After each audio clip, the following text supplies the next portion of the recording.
ఆంధ్రప్రదేశ్ 26 జిల్లాలకు సంబంధించిన ముస్లిం మైనారిటీలకు నేను ఈ వీడియో అంకితం చేస్తున్నాను. దయచేసి ప్రతి ఒక్కరు వీడియో చూసి ఈ వీడియోలో నేను మీకు చేస్తున్న అభ్యర్థనలను మీరు మనసారా స్వీకరించి మన ముస్లిం మైనారిటీల అభివృద్ధి కొరకు మరియు అన్ని రంగాలలో మనం ముందుండే విధంగా మీరు పావులు కదపాలని మీ అందరికీ కోరుతున్నాను. మీరు గమనిస్తే హజ్కి సంబంధించి ఎంబార్కేషన్ పాయింట్ అంశంలో చాలా రాజకీయం మరియు చాలా ఏదో వైరల్గా చేస్తున్న మన ఈ రాజకీయ నాయకులు పార్టీలు ఒక విషయం గమనించాల్సింది ఏమిటంటే ముస్లింలకు సంబంధించి 5 డిపార్ట్మెంట్స్ ఉన్నాయి.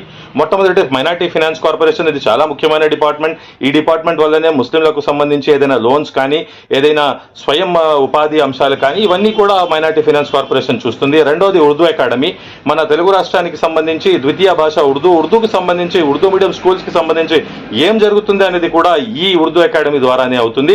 మూడవది మైనారిటీ కమిషన్, మనం మైనారిటీలకు ఏదైనా బాధ కలిగితే ఏదైనా న్యాయం జరగకపోతే వారి మీద వివక్ష ఉంటే ఇది చూసేది కూడా మన మైనారిటీ కమిషన్. నాలుగవది వక్ఫ్ బోర్డుకి సంబంధించి ఆస్తులు తదితర డెవలప్మెంట్ అన్ని కూడా వక్ఫ్ బోర్డులో ఉంటాయి. ఐదవది వచ్చేసి హజ్ కమిటీ. ఈ 5 డిపార్ట్మెంట్లు మనకు ఉండగా ముఖ్యంగా 4 డిపార్ట్మెంట్లను కూడా అంతగా పట్టించుకోకుండా కేవలం హజ్కి సంబంధించిన అంశాన్ని ఎంబార్కేషన్ పాయింట్ పట్టుకొని అనవసరంగా లాగుతున్నారు, రాద్ధాంతం చేస్తున్నారు. కలమా, నమాజ్, రోజా, జకాత్, హజ్ 5వ అర్కాన్. ఇస్లాంకి సంబంధించి 5 అర్కాన్లు ఉంటాయి. 5వ అర్కాన్ అనేది హజ్ లో కూడా సాహబే నిసాబే వెళ్తారు. ఎవరైతే ఆర్థికంగా స్తోమత కలిగి ఉన్నారో చెయ్యాలో వారే వెళ్తారు.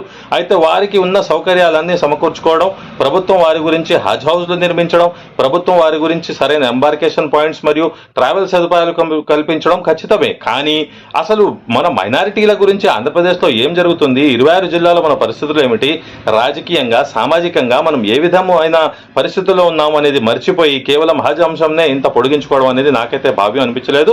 మీ అందరికీ కూడా ఈ వీడియో అర్థమైతే, ఈ వీడియో ముఖ్యమైనది అని అనిపిస్తే ఖచ్చితంగా దీనిపై కార్యాచరణ చేస్తూ ఎన్ని అయితే మన ఆంధ్రప్రదేశ్కి సంబంధించిన సామాజిక ముస్లిం సేవా సంఘాలు ఉన్నాయో ప్రతి ఒక్కరూ దీనిపై ఏకాగ్రత వహిస్తూ కార్యాచరణ చేస్తూ ముందుకు సాగుతారని, ఈ వీడియోని మన ఆంధ్రప్రదేశ్కి సంబంధించిన ప్రతి ఒక్క గ్రూప్స్ లో షేర్ చేయాలని, అడ్వకేట్ సాదిక్ షేక్ యూట్యూబ్ ఛానల్ని లైక్ చేసి సబ్స్క్రైబ్ చేయగలరని కోరుతున్నాను. Thank you one and all.